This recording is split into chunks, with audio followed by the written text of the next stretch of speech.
Hi guys, today I'm going to show you how to backup drives. So first go to File Explorer. Then we're going to this PC. We're going to local disk C.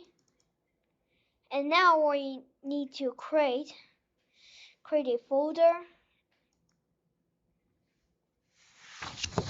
You can type any names you want. I'm going to set it as drivers.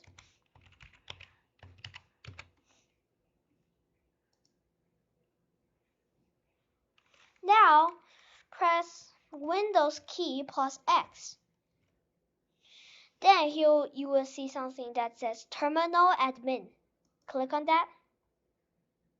Press yes.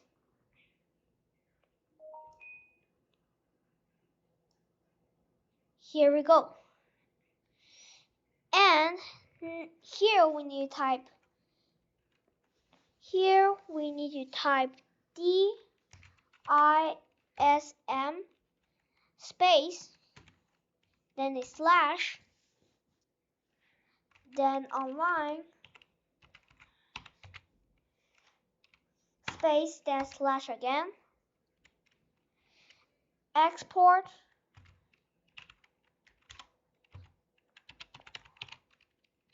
dash driver,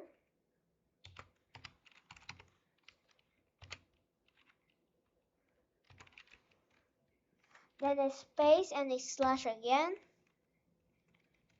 destination,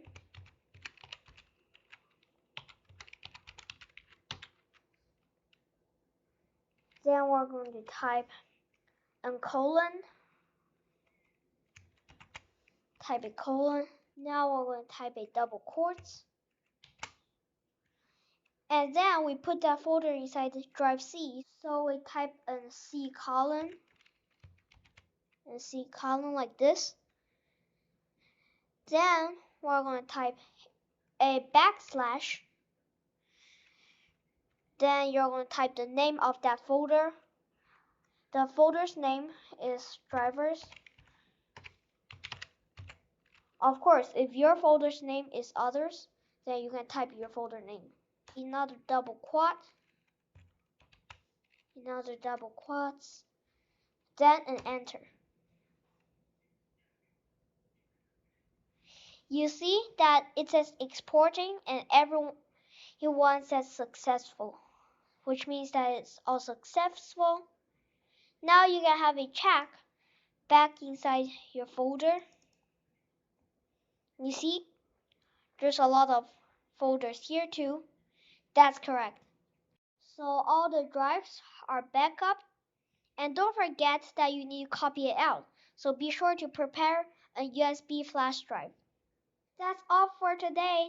Thank you. Be sure to like and subscribe to my video. See you next video. Bye.